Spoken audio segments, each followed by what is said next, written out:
Bismillahirrahmanirrahim.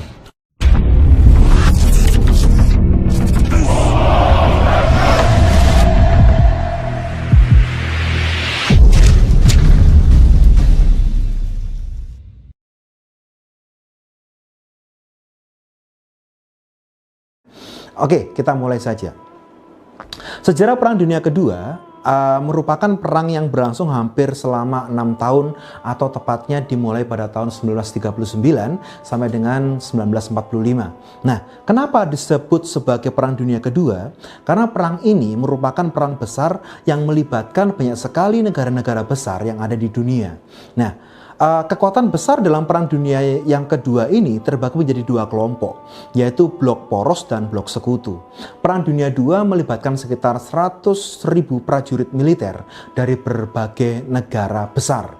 Nah, negara tersebut mengeluarkan seluruh bidang, diantaranya bidang industri, ekonomi, dan ilmiah untuk keperluan jalannya perang. Nah, korban dalam Perang Dunia Kedua lebih dari 50 juta orang, baik dari militer maupun sipil. Jumlah korban tersebut menjadikan perang ini sebagai salah satu perang paling mematikan di dunia setelah Perang Dunia I. Nah, jumlah korban yang begitu banyak disebabkan karena negara-negara menggunakan senjata pemusnah massal seperti nuklir dan Holocaust. Ya. Secara umum, pecahnya Perang Dunia Kedua terjadi pada tanggal 1 September 1939, yakni ketika Jerman melakukan invasi ke Polandia. Invasi ini kemudian membuat Inggris dan Prancis menyatakan perang terhadap Jerman. Langkah yang dilakukan Jerman kemudian membentuk aliansi dengan Italia yang dinamakan dengan Blok Poros. Ya. Dalam perkembangan selanjutnya, Jepang bergabung dengan Blok Poros ini. Negara gabungan ini kemudian berusaha menguasai dan menduduki sebagian besar negara yang ada di benua Eropa. Negara sekutu yang masih memiliki kekuatan untuk melawan Blok Poros yaitu Inggris dan Uni Soviet. Pada Perang Dunia Kedua, Blok Poros berusaha untuk melakukan invasi terhadap Uni Soviet. Invasi ini membuat terjadi pertempuran jalur darat yang begitu besar dan merupakan pertempuran darat yang paling besar dalam sejarah perang. Kemudian Jepang juga melakukan serangan-serangan terhadap Amerika seperti markasnya Amerika atau pangkalan militer Amerika di Pearl Harbor di Samudra Pasifik. Nah, serangan yang dilakukan oleh aliansi Blok Poros kemudian berhenti pada tahun 1942. Hal ini dikarenakan mengalami berbagai kekalahan dalam Perang Dunia Kedua. Negara Blok Poros yang ada di Eropa berhasil dikalahkan di daerah Stalingrad dan Afrika Utara. Sementara Jepang berhasil dikalahkan melalui pertempuran jalur laut. Akibat kekalahan Blok Poros pada Perang Dunia Kedua, negara-negara yang tergabung dalam aliansi kemudian mundur dari semua front dalam perang.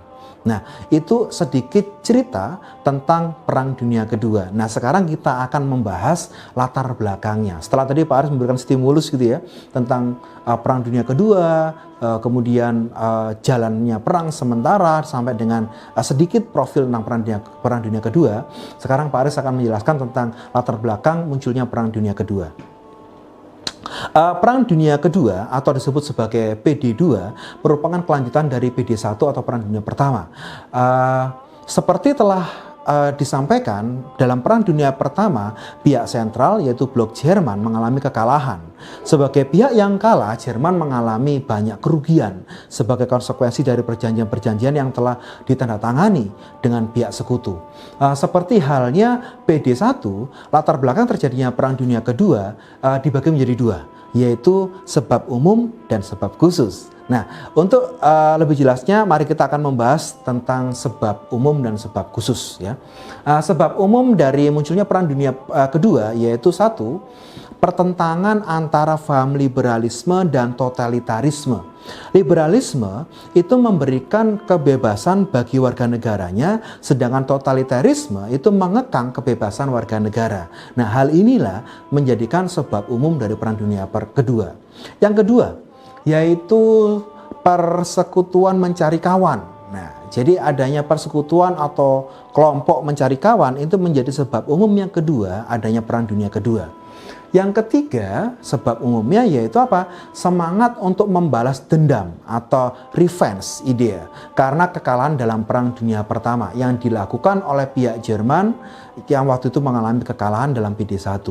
Terus yang keempat yaitu perlombaan senjata antar negara. Tidak menutup kemungkinan adanya perlombaan antar negara itu menjadi sebab umum munculnya Perang Dunia Kedua. Nah, terus yang kelima, sebab umumnya adalah apa? Pertentangan antar negara imperialis, untuk memperebutkan daerah jajahan. Sebab umum yang keenam yaitu kegagalan Liga Bangsa-Bangsa dalam mewujudkan perdamaian dunia. Nah, itu adalah sebab umum dari adanya Perang Dunia Kedua. Nah, sekarang kita menuju ke sebab khususnya. Apa sih yang menyebabkan Perang Dunia Kedua? Sebab khusus munculnya Perang Dunia Kedua yaitu Perang Dunia Kedua terjadi di dua kawasan, yaitu kawasan Eropa dan kawasan Asia Pasifik. Di kawasan Eropa, sebab khususnya adalah serangan kilat yang dilakukan Jerman atas Polandia pada tanggal 1 September 1939. Alasan penyerangan Jerman tersebut itu adalah untuk merebut kembali kota Danzig, yaitu yang penduduk dari sebagian besar kota Danzig yaitu orang-orang bangsa Jerman. Nah, dalam waktu singkat sebagian besar Polandia dikuasai oleh Jerman. Itu adalah sebab khusus di Eropa, yaitu apa? Yaitu penyerangan Jerman terhadap kota Danzig di Polandia. Sekarang sebab khusus di kawasan Asia Pasifik ya. Sebab khusus di kawasan Asia Pasifik yaitu penyerbuan Jepang terhadap pangkalan Angkatan Laut Amerika Serikat di Pearl Harbor pada tanggal 7 Desember 1941. Nah, adanya penyerangan Jepang inilah yang akhirnya membuat marah Amerika, yang akhirnya Amerika turut serta dalam Perang Dunia Kedua. Nah, sekarang kita akan mencoba untuk menyimpulkan tentang latar belakang munculnya Perang Dunia Kedua. Perang Dunia Kedua dikarenakan muncul karena adanya dua sebab, yaitu sebab umum dan sebab khusus. Ya, salah satu sebab umum yaitu gagalnya Liga Bangsa-Bangsa dalam menciptakan perdamaian dunia. Karena Italia tidak bisa melakukan karena pada waktu itu Italia tetap melakukan agresi terhadap Ethiopia sehingga Liga Bangsa-Bangsa tidak mendapatkan sebuah penghormatan dari negara-negara anggotanya. Nah, sedangkan sebab khusus terjadinya Perang Dunia Kedua yaitu adalah serangan Jerman atas Polandia pada tanggal 1 September 1939.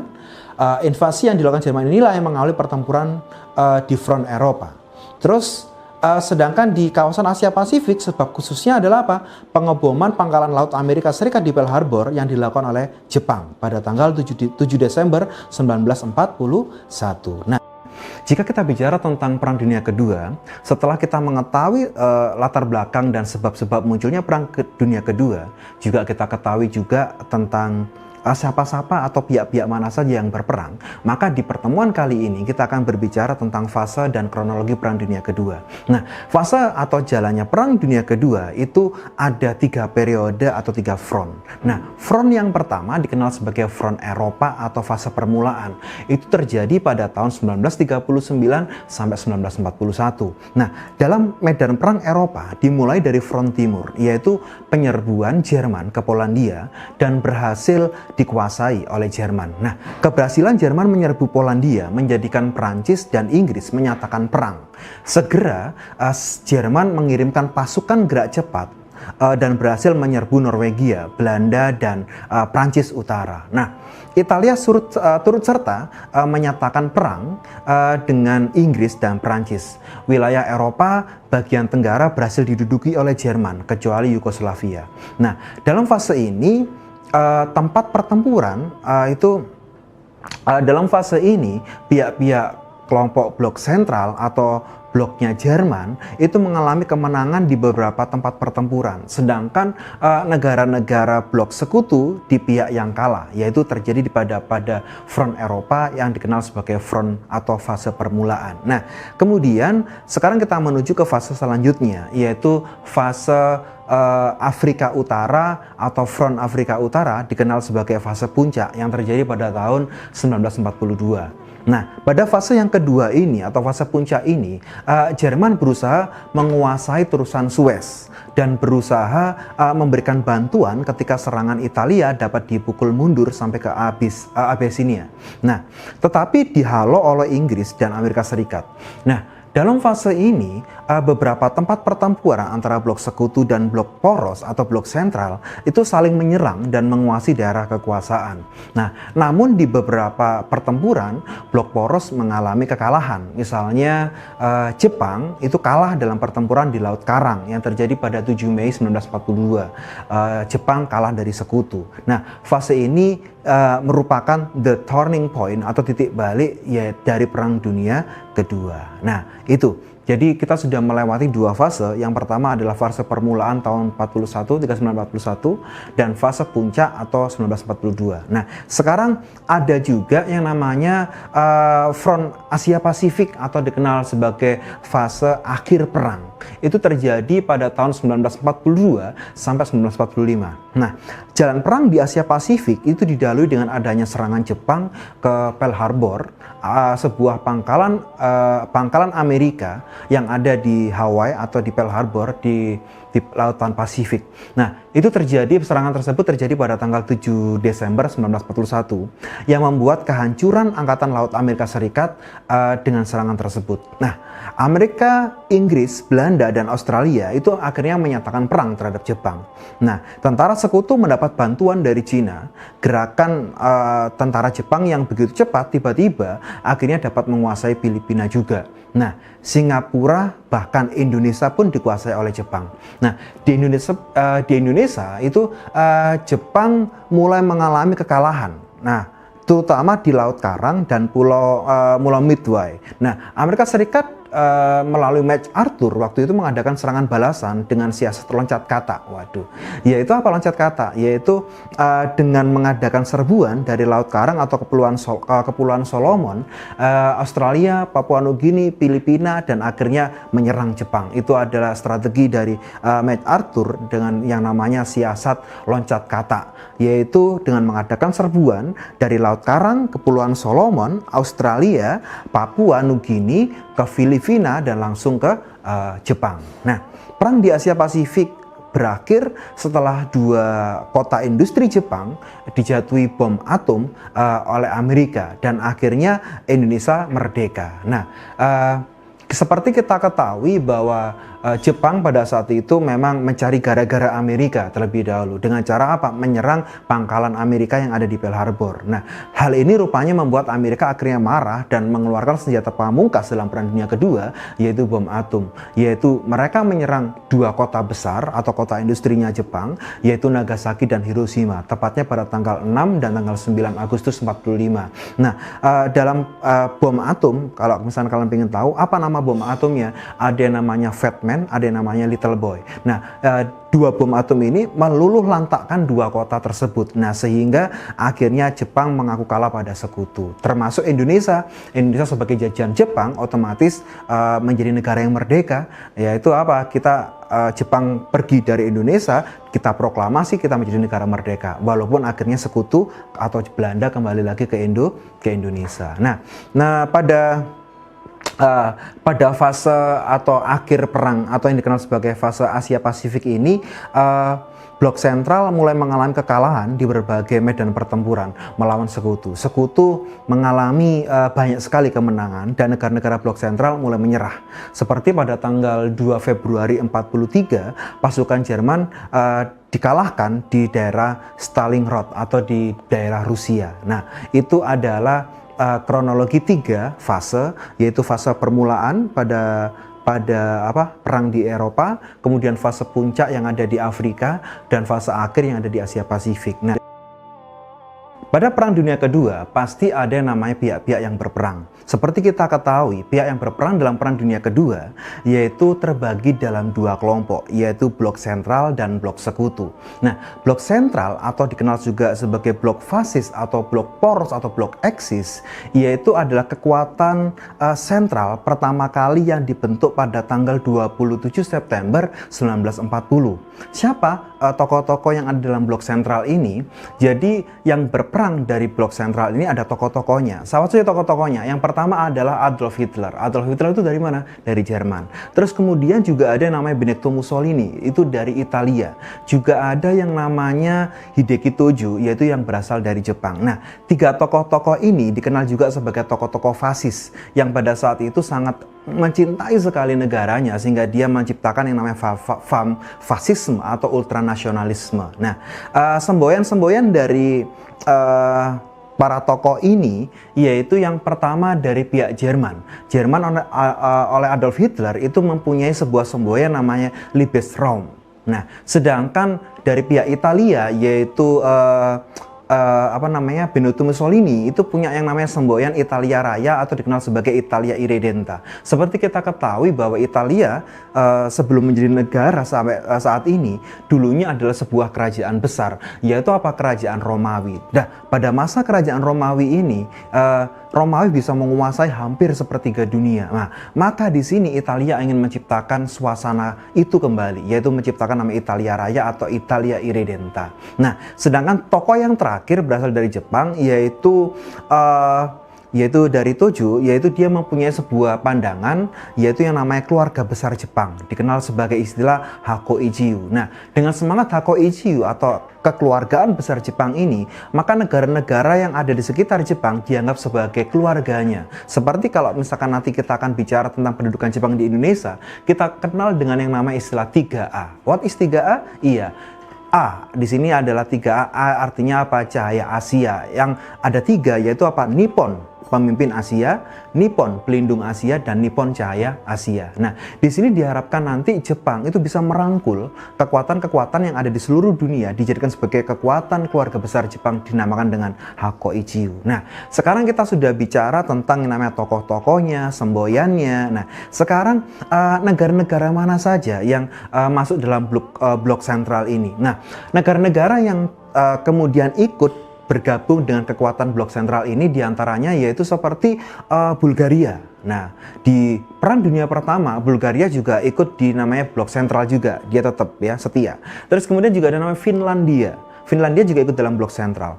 Juga ada yang namanya Hungaria. Nah, seperti kita ketahui Hungaria sebelumnya adalah berbentuk kerajaan, maka di sini Hungaria ikut kembali dalam Perang Dunia berbentuk negara, Hungaria. Juga ada yang namanya Romania. Terus juga ada yang namanya Vichy France atau bagian kecil dari Perancis. Kemudian juga ada Thailand, ikut juga dalam kekuatan blok sentral. Juga ada namanya Formosa dan Manchuria. Nah, dalam kekuatan blok sentral ini, mereka sangat menciptakan sebuah semboyan atau sebuah kekuatan yang dinamakan sebagai kekuatan fasisme. Nah, sehingga kelompok yang pertama sudah kita pahami tadi, yaitu dikenal sebagai blok sentral atau blok eksis atau blok fasis. Ya, sebuah kelompok negara yang dipelopori oleh 3 tokoh, Hitler, Mussolini, dan Tojo, yaitu berasal dari Jerman, Italia, dan Jepang. Nah, sekarang kita menuju ke kelompok satunya. Nah, ketika berperang, yaitu Perang Dunia Kedua, selain adanya blok sentral, juga ada namanya blok sekutu. Nah, blok sekutu itu adalah negara-negara yang berperang bersama melawan blok poros atau blok Italia, Jerman, dan Jepang, yaitu yang terjadi pada tahun 1939 sampai 1945. Nah, negara-negara tersebut siapa saja pelopor-pelopornya? Ada yang namanya Prancis, kemudian juga ada namanya Inggris dan Polandia. Seperti kita ketahui di pertemuan sebelumnya, Pak Aris sudah menjelaskan tentang sebab terjadinya Perang Dunia Kedua, yaitu meninggalnya putra mahkota dari Polandia. Nah, maka di sini Polandia sangat berperan, yaitu dalam bergabung untuk menyerang Jerman, yaitu sebagai blok sekutu. Nah, di antara blok sekutu tersebut ternyata banyak dibandingkan blok sentral. Siapa saja yang tergabung dalam blok sekutu di sini? Nah, selanjutnya negara-negara lain yang ada di dunia itu akhirnya bergabung dalam kekuatan blok sekutu, seperti yang namanya negara Aden, yaitu ada negara Aden Protektorat, juga ada Albania, terus juga ada yang namanya negara Argentina, Terus negara lainnya yang tergabung dalam blok sekutu juga ada Denmark, ya, juga ada Republik Dominika, juga ada Hindia Belanda. Loh, Hindia Belanda berarti Indonesia dong? Bukan. Hindia Belanda di sini adalah apakah kekuatan Belanda yang ada di Indonesia. Nah, juga ada yang namanya Ekuador, kemudian El Salvador, kemudian negara-negara lainnya juga ada seperti Mongolia. Terus juga ada negara yang tergabung dalam blok sekutu yaitu Belanda sendiri yang ada di Eropa. Kemudian ada namanya Newfoundland, juga ada yang namanya Selandia Baru, itu ikut dalam kekuatan blok sekutu. Nah, itu adalah negara-negara yang tergabung dalam kelompok blok sekutu. Nah, jika kita melihat kekuatannya, dilihat dari jumlahnya saja, jelas di sini bahwa blok sekutu lebih banyak daripada blok sentral. Nah, dalam peperangannya ternyata ada terjadi yang namanya beberapa fase dalam Perang Dunia Kedua. Nah, fasenya ini akan kita bahas dalam pertemuan video selanjutnya. Nah, mari kita simpulkan bahwa Perang Dunia Kedua yang terjadi pada tahun 1939 sampai 1945 itu terjadi antara dua kelompok besar, yaitu blok sentral, dikenal juga sebagai blok fasis atau blok eksis yang berfasisme, fasisme, yang musuh atau melawan dengan blok sekutu. Dari total jumlahnya, anggota kelompok blok sentral lebih sedikit daripada blok sekutu. Nah, akhir Perang Dunia Kedua ditandai dengan beberapa peristiwa. Seperti di Eropa, itu ditandai dengan pada tanggal 7 Mei 1945, Jerman menyetujui penyerahan tanpa syarat kepada sekutu. Jepang mengaku kalah pada sekutu. Nah, satu hari kemudian Perang Dunia Kedua berakhir untuk kawasan Eropa, tepatnya pada tanggal 8 Mei 1945. Kemudian pada tanggal 30 April 45, peristiwa yang lainnya, Hitler menembak mati dirinya sendiri bersama istrinya, yaitu Eva Braun, yang meminum racun cyanida di dalam sebuah bunker. Nah, ini masih menjadi sebuah polemik ya, karena tidak ada bukti otentik adakah jasad dari Hitler maupun istrinya Eva Braun. Nah, sampai saat ini menjadi sebuah misteri apakah benar peristiwa ini. Tapi dalam catatan sejarah diakui oleh pihak sekutu dan pihak sentral pada tanggal 30 April 45 Hitler bunuh diri di sebuah bunker bersama istrinya. Istrinya minum cyanida, sedangkan Hitler menembak kepalanya. Terus bagaimana Pak Aris dengan gosip seperti makam Hitler di Indonesia, tepatnya ada yang tulisannya itu Nazi ya, itu ada di Surabaya bahkan. Nah, itu adalah makam dari seorang dokter, memang dokter Jerman ya. Itu kalau misalkan kalian pernah baca di blognya Pak Aris atau baca beberapa tulisan sejarah, itu memang ada sebuah makam yang menggunakan huruf atau lambang swastika atau Nazi waktu itu yang ditemukan di daerah Surabaya. Nah, maka di situ itu bukan Hitler, tapi adalah seorang dokter berkebangsaan Jerman yang pada saat Perang Dunia Kedua dia ditugaskan ke Hindia Belanda atau di Indonesia dan dia meninggal di Surabaya. Nah, jadi jangan disangkut pautkan ya cerita ini dengan bukti-bukti yang lainnya. Jadi itu di kawasan Eropa. Kemudian peristiwa-peristiwa lainnya yang ada di Asia Pasifik.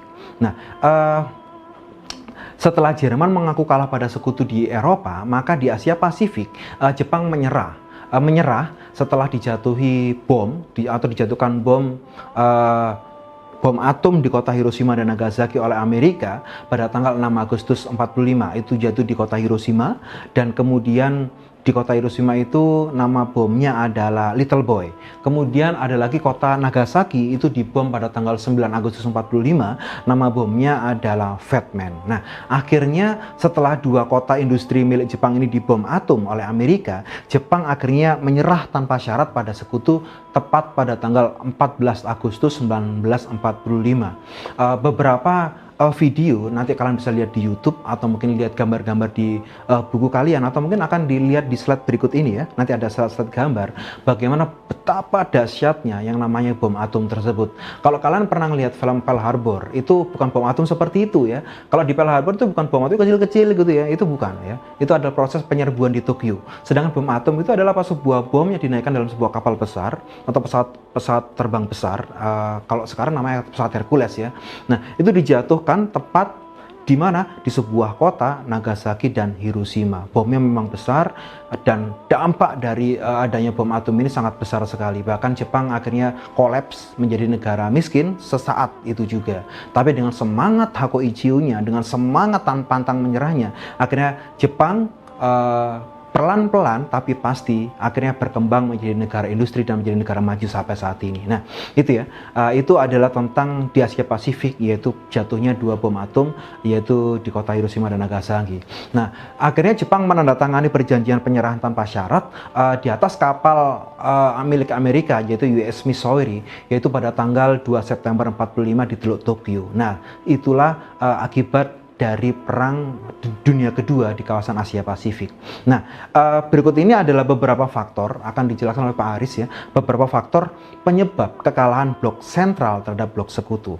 Faktor yang pertama, yaitu blok sentral tidak ditunjang oleh sumber-sumber kekayaan alam yang mencukupi kebutuhan perang. Sehingga di sini bisa kelihatan dalam perang dunia kedua, blok sentral kalah persenjataan, juga kalah tentang sumber daya alam dan sumber daya manusianya.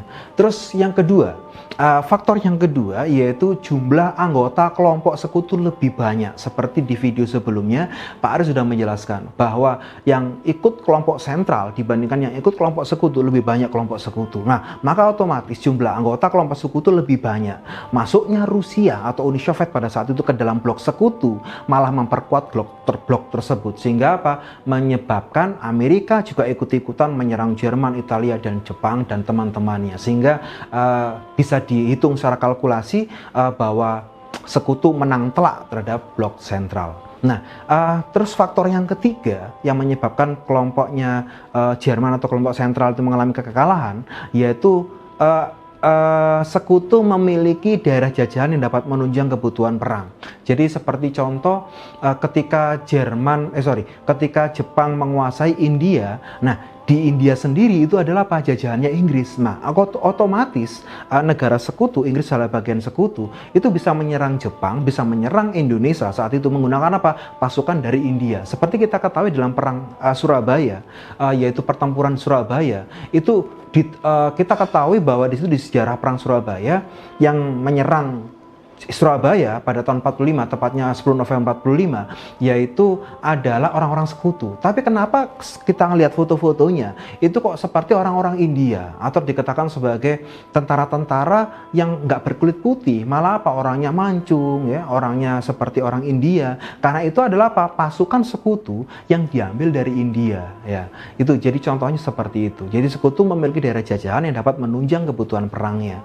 Terus faktor yang keempat yang menyebabkan kelompok sentral mengalami kekalahan terhadap kelompok sekutu, yaitu blok sekutu memiliki keunggulan teknologi persenjataan daripada blok sentral, seperti Pak Aris tadi jelaskan ya. Nah, sekarang kita akan membahas tentang akhir dari Perang Dunia Kedua. Nah, perjanjian-perjanjian yang mengakhiri adanya Perang Dunia Kedua itu ada beberapa perjanjian. Perjanjian yang pertama yaitu Konferensi Potsdam atau Perjanjian Potsdam. Ini ditandatangani pada tanggal 2 Agustus 1945, yaitu antara pihak Jerman dengan pihak sekutu. Jerman Timur diserahkan kepada Rusia dan Jerman Barat diserahkan kepada Amerika Serikat, Inggris, dan Prancis. Sedangkan kota Danzig yang dulunya diserbu oleh Jerman itu akhirnya diserahkan kembali kepada Polandia. Nah, perjanjian Potsdam itu ditandatangani oleh beberapa tokoh seperti Winston Churchill, itu dari Perdana Menteri Inggris. Kemudian juga ada namanya Harry S. Truman, itu seorang presiden Amerika Serikat. Kemudian juga ada namanya Joseph Stalin, yaitu presiden Uni Soviet. Nah, itu perjanjian pertama, yaitu perjanjian Potsdam. Nah, juga ada beberapa perjanjian-perjanjian yang lainnya, seperti perjanjian sekutu dan Jepang dilakukan di San Francisco pada tahun 1945. Perjanjian tersebut berisi antara lain, yang pertama dalam perjanjian sekutu dan Jepang, yaitu isinya yang pertama adalah Kepulauan Jepang diperintah oleh tentara pendudukan Amerika Serikat untuk sementara, itu ya. Jadi Jepang diperintah sementara oleh Amerika Serikat. Terus yang kedua, Kepulauan Kuril dan Sakhalin Selatan yang dulu dijajah sama Jepang itu diserahkan kepada Uni Soviet, sedangkan Manchuria dan Taiwan diserahkan kepada Cina. Kepulauan Jepang di Pasifik diserahkan kepada Amerika Serikat, Korea akan dimerdekakan dan untuk sementara waktu dibagi dua wilayah pendudukan dengan batas 38 derajat lintang utara. Nah, di bagian utara diduduki Uni Soviet, sedangkan di bagian selatan dikuasai oleh Amerika Serikat. Nah, maka dari sini keterangan dari poin yang kedua ini kalian bisa memahami bahwa pecahnya Korea menjadi Korea Utara dan Korea Selatan karena perjanjian Sekutu dan Jepang, ya, di mana Korea Utara itu diduduki oleh Uni Soviet akhirnya berpaham komunis, sedangkan Korea Selatan dikuasai oleh Amerika sehingga dia banyak sekali mendapatkan bantuan, banyak mendapatkan pertolongan dari Amerika. Nah, itu adalah isi perjanjian yang kedua dari perjanjian Sekutu dan Jepang. Nah, apa isi perjanjian yang ketiga? Ya, yang ketiga yaitu penjahat perang harus dihukum. Terus isi yang keempat yaitu Jepang harus membayar ganti rugi perang. Nah, itu isi dari perjanjian Jepang dan Sekutu.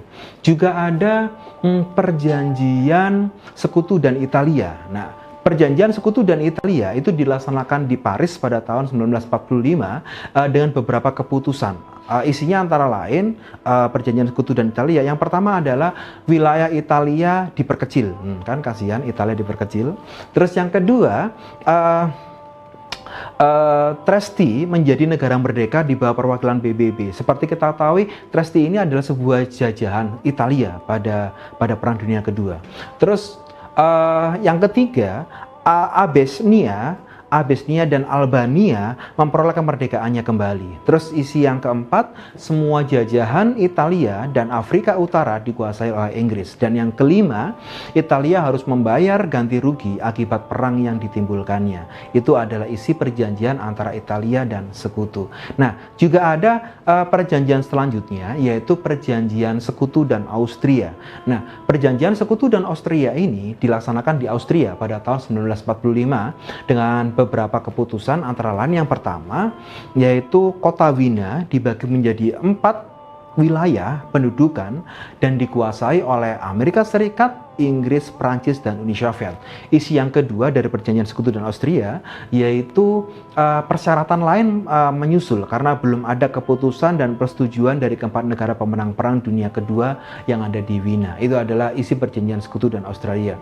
Nah, terus juga ada yang namanya Perang Dunia Kedua diakhiri dengan perjanjian Sekutu Hungaria, Rumania, Bulgaria, dan Finlandia. Nah, isi dari perjanjian antara Sekutu Hungaria, Rumania, Bulgaria, dan Finlandia ini itu ditandatangani di Paris pada tahun 1945 dengan beberapa keputusan yang intinya hampir sama di beberapa negara blok sentral ini, yaitu setiap negara wilayahnya diperkecil. Nah, sama seperti Italia tadi ya. Terus kemudian setiap negara harus mengganti biaya perang. Nah, itu adalah isi dari perjanjian antara Sekutu dan 4 negara, yaitu Hungaria, Rumania, Bulgaria, dan Finlandia. Nah, akhir Perang Dunia Kedua, jika Paris menyimpulkan, resmi berakhir setelah ditandatangani perjanjian Potsdam antara Jerman dan Sekutu pada tanggal 17 Juli sampai 2 Agustus 1945 dan perjanjian San Francisco pada tanggal 8 September 51 antara Jepang dan Sekutu. Nah, pihak yang kalah perang diharuskan membayar ganti rugi selama masa Perang Dunia Kedua.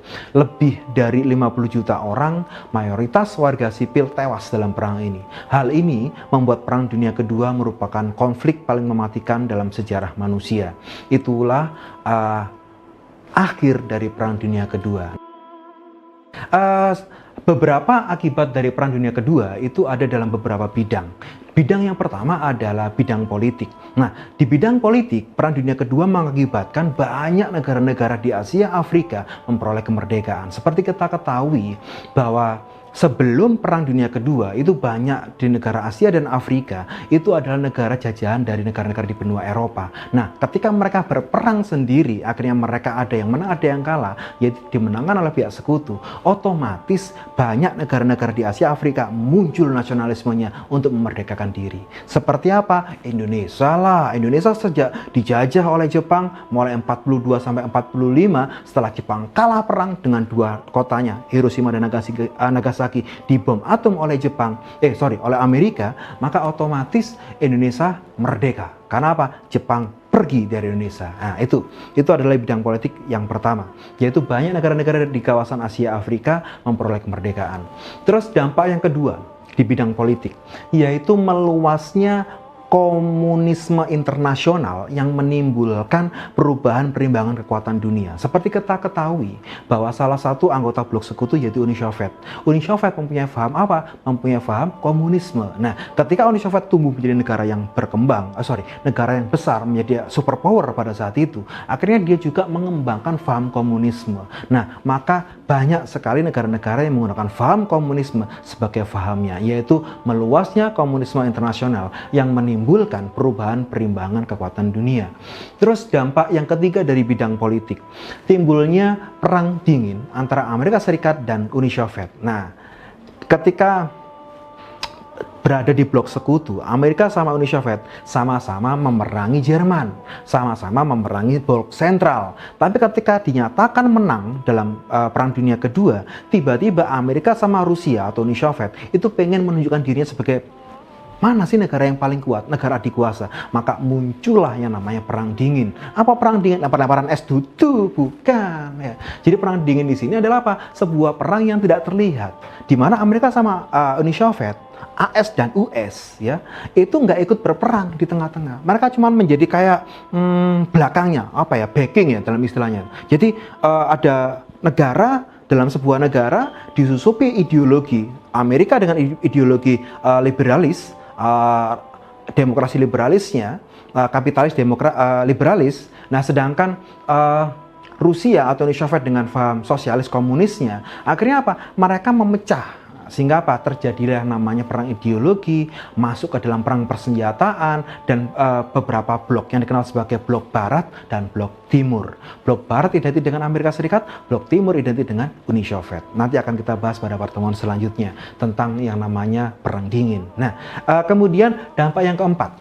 Dampak yang keempat adalah apa? Politik pecah belah yang dilakukan oleh negara adidaya untuk kepentingan sendiri di negara lain. Contoh paling gampang, setelah Jerman kalah, rupanya Jerman Barat itu diserahkan ke Amerika, Jerman Timur diserahkan ke Uni Soviet. Akhirnya apa? Mereka memberikan namanya paham-paham mereka ke negara tersebut, sehingga muncullah Jerman Barat dan Jerman Timur.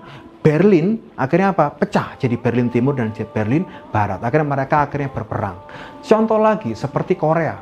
Semenanjung Korea diobok-obok, nggak sama Joshua, tapi sama Amerika dan Uni Soviet. Korea Utara, bagian utara disusupi paham komunis oleh Rusia atau Uni Soviet.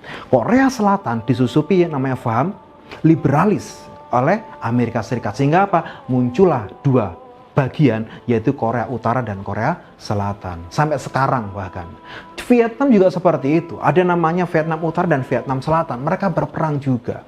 Itu karena apa? Politik pecah belah yang dilakukan oleh Amerika dan Uni Soviet. Nah, contoh-contoh yang lainnya akan kita bahas pada Perang Dingin nanti. Nah, itu adalah dampak di bidang politik. Sekarang kita masuk ke dampak di bidang ekonomi. Nah, perekonomian dunia mengalami yang namanya kekacauan. Amerika Serikat memberikan bantuan ekonomi melalui berbagai program. Nah, di sini muncullah Amerika seakan-akan seperti pahlawan dengan cara memberikan beberapa bantuan program. Nah, apa saja bantuan dari miliknya Amerika kepada negara-negara yang mengalami kehancuran ini? Seperti program yang namanya program ekonomi Truman Doctrine. Ya. Truman Doctrine ini apa? Yaitu bantuan ekonomi yang diberikan kepada Turki dan Yunani untuk membangun negaranya ketika hancur karena Perang Dunia Kedua.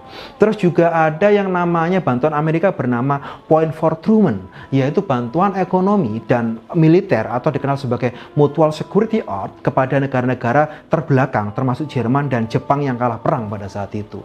Bahkan di Indonesia pun ada isu yang akhirnya membuat salah satu kabinet di Indonesia itu jatuh gara-gara isu ini, yaitu apa? Mendapatkan bantuan dari Amerika, yaitu dengan bantuan MSI, yaitu Mutual Security Accord. Nah, terus juga ada program ekonomi yang diberikan oleh Amerika yang bernama Marshall Plan. Apa Marshall Plan itu? Marshall Plan itu adalah sebuah bantuan ekonomi, keuangan, dan militer kepada negara-negara Eropa yang hancur akibat Perang Dunia Kedua. Nah, itu adalah beberapa akibat atau dampak di bidang ekonomi. Sekarang kita masuk ke dampak sosial. Nah, di bidang sosial beberapa dampak dari Perang Dunia Kedua seperti munculnya yang namanya golongan cerdik pandai atau cendekiawan itu semakin kuat kedudukannya. Karena tanpa penemuan mereka, peperangan tidak dapat dimenangkan. Usaha mengadakan dan meningkatkan penelitian untuk kepentingan manusia terus dilakukan. Contoh paling gampang, jika kalian memahami tentang bom atom yang dijatuhkan Amerika, itu adalah pemikiran dari E sama dengan MC kuadrat. Rumusnya siapa? Ada yang tahu? Mesti tahu dong, orangnya kan agak botak, terus agak nyentrik gitu kan. Siapa? Albert Einstein. Padahal sebelumnya Einstein orang mana? Orang Jerman. Dia orang mana? Orang Yahudi. Dia sudah memberikan bocoran tentang bom atom ini kepada pihak Jerman. Tapi Jerman bilang, nehito, nggak mau seperti itu. Sehingga apa? Si Einstein malah ilmunya diserap, diterima, welcome oleh Amerika. Sehingga Amerika bisa membuat sebuah bom atom dan akhirnya menyelesaikan Perang Dunia Kedua. Nah, itu contoh. Itu ya. Terus juga beberapa pemikir seperti orang-orang yang menemukan ideologi, kemudian senjata nuklir, kemudian beberapa pemikiran-pemikiran lainnya. Jadi para cendekiawan muncul pasca Perang Dunia Kedua ini. Terus dampak berikutnya di bidang sosial yaitu terbentuknya berbagai badan-badan rehabilitasi sosial. Nah, untuk apa? Untuk menyediakan bahan makanan, perumahan, dan kesehatan bagi korban perang. Ya. Terus juga badan-badan ini diperuntukkan untuk mengurus para pengungsi. Ya. Jadi nanti kalau kalian memahami tentang PBB, ya ini belum. Ini saya kasih bocoran dulu. Pak Aris ngasih bocoran. Saya ngasih bocoran Pak Aris itu. Nanti video selanjutnya kita akan bahas tentang PBB. Salah satu dampak di bidang sosial munculnya namanya UNHCR. Apa UNHCR? Sebuah badan miliknya PBB yang diperuntukkan untuk ngapain? Untuk mengurusi para korban perang, pengungsi dan sebagainya. Nah itu ya. Nah itu salah satunya.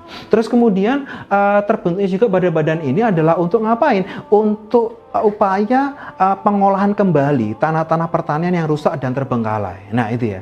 Nah sedangkan dampak sosial selanjutnya selain munculnya cendekiawan, badan-badan atau lembaga-lembaga sosial, juga terbentuknya United Nations Organization, UNO atau PBB, Persekutuan Bangsa-Bangsa, Perserikatan Bangsa-Bangsa yang bertujuan menciptakan perdamaian dunia. Nah sehingga ada 3 dampak ya tadi ya. Dampak di bidang politik, di bidang ekonomi, dan di bidang sosial.